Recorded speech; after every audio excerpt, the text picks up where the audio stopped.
This is the home and practice of Dr. Edwin Carmen.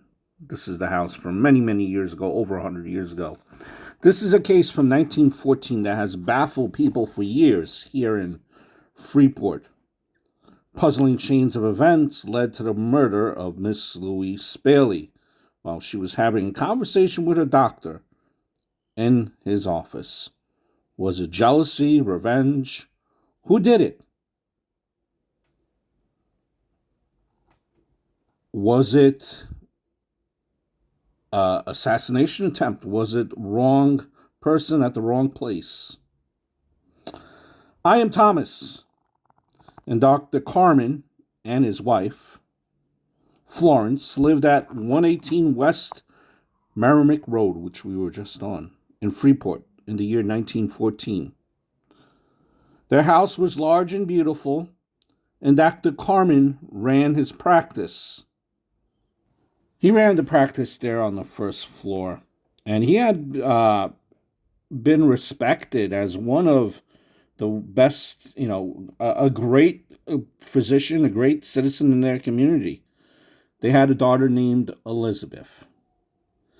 Now, Freeport back then was a very, just for like a kind of background information as we're going to the location. This is on the outskirts of Freeport. Freeport was a very wealthy town back then. It was near the water. So it was kind of like a neighborhood where a lot of well-to-do people lived. So on the night of June 30th, 1914,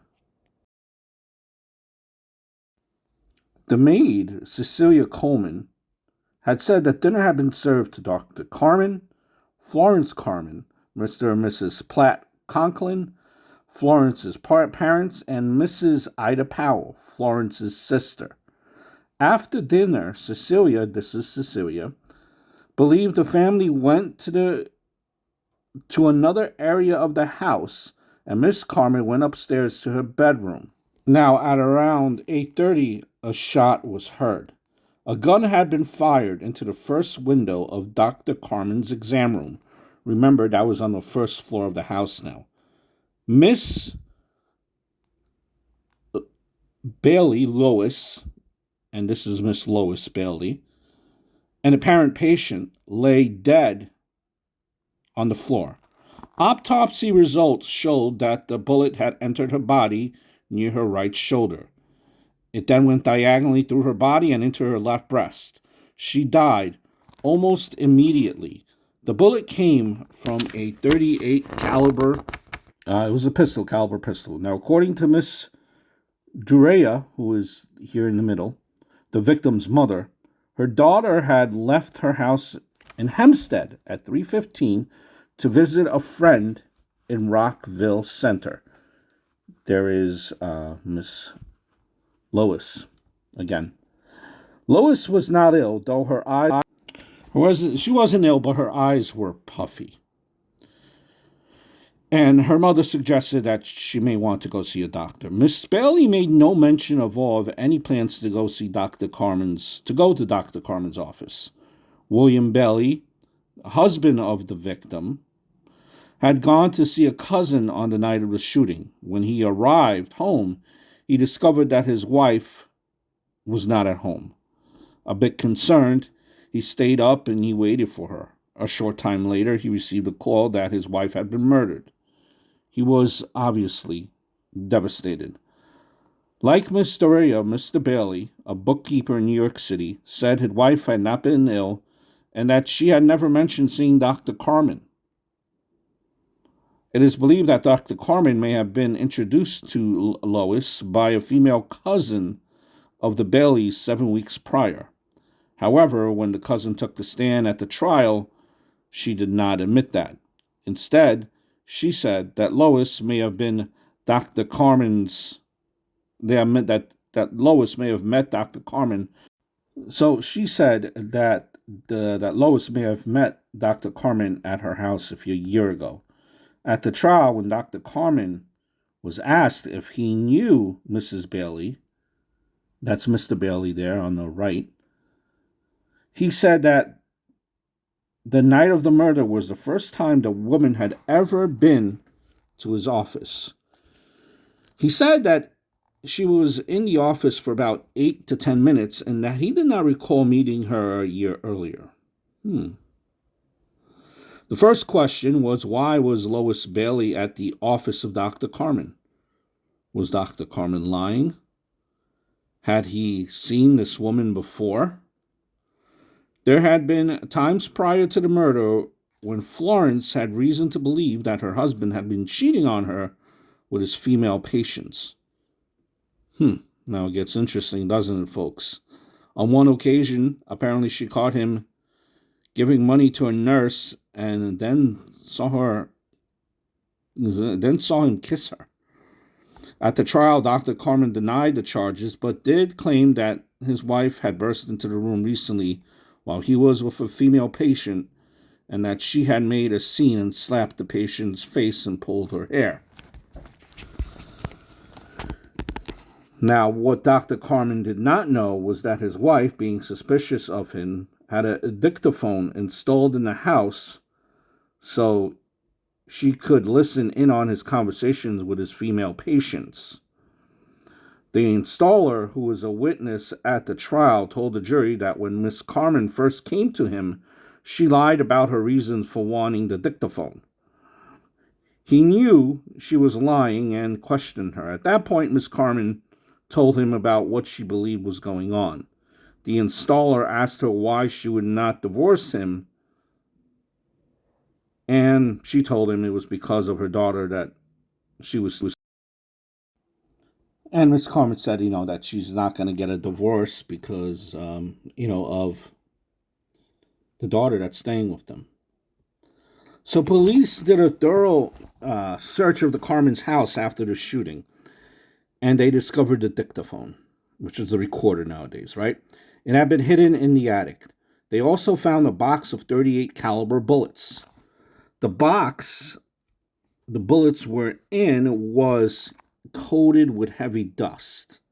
Authorities believed it was coincidental that the same bullets were found in the attic, the .38 caliber, shots from a .38 caliber gun.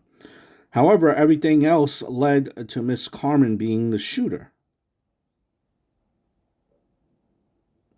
She was arrested a week later and sent to the Nassau County Jail in Mineola here in Long Island. So you had many witnesses were called to testify at the trial, which has been quite sensationalized. This was a big trial, back in this era of 1914. Remember, this was a very well-to-do area. Let's talk about one particular witness. Let's talk about George Golder and Archie Post, who were in the waiting room when the shot was heard. Conflicting newspaper reports state that the witnesses seen a lady in white, and this is the authorities are doing a search of the house. They seen a lady in white standing on the porch after the shooting. And there were so many newspaper articles written from all over the country, which makes authenticating the stories challenging. Another article would then state that in addition to the men, there were 2 female patients in the waiting room as well, but they disappeared after the shooting and no one knew who they were. It was interesting that Dr. Carmen had so many patients that night after hours. And this is the courthouse in Mineola in which the trial was held against Miss Carmen.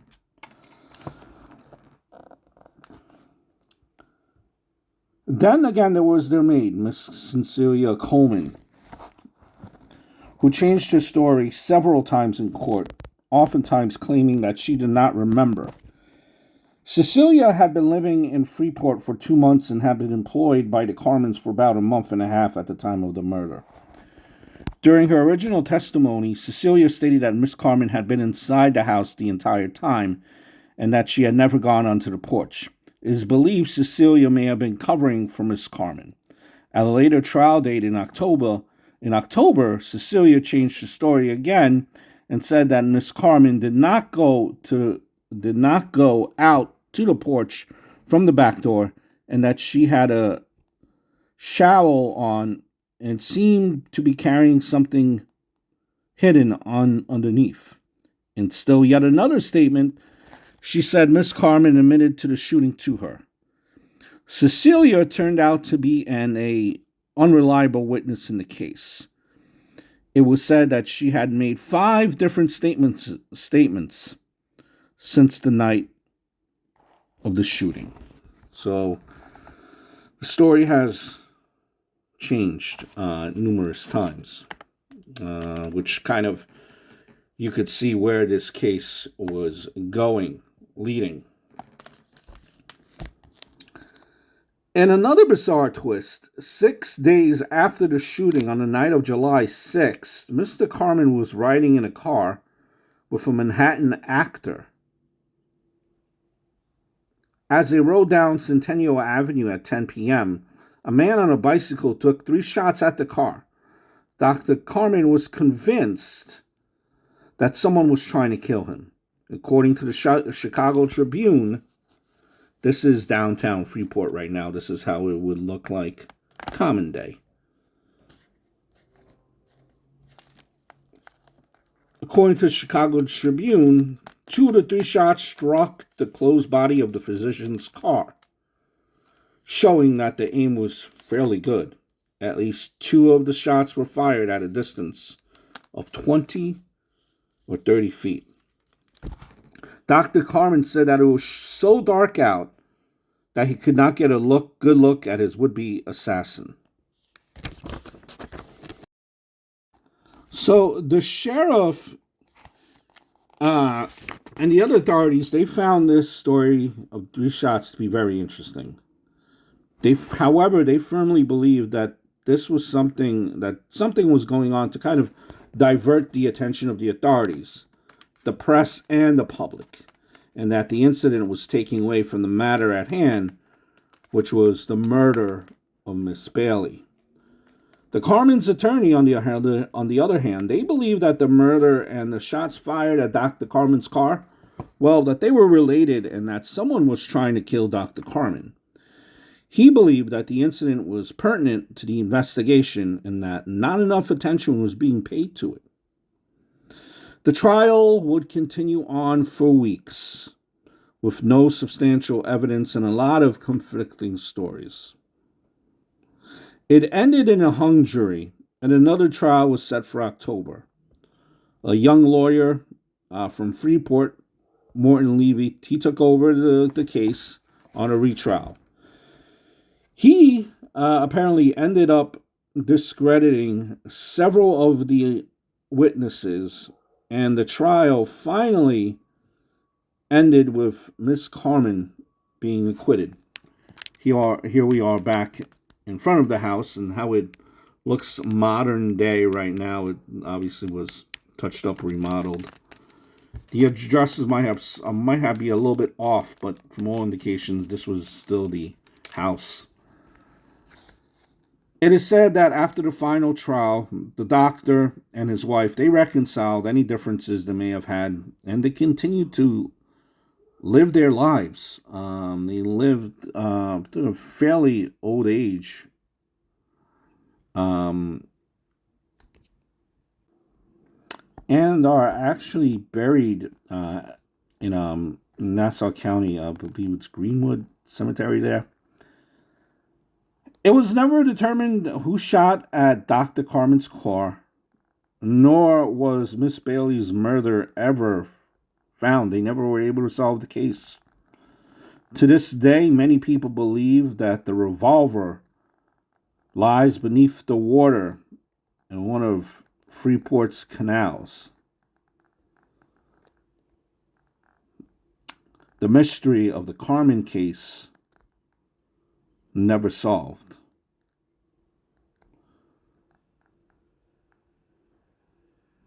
I always say this, many of videos, I wonder the people that are living in said current house. Right now, this is, looks like it's a business.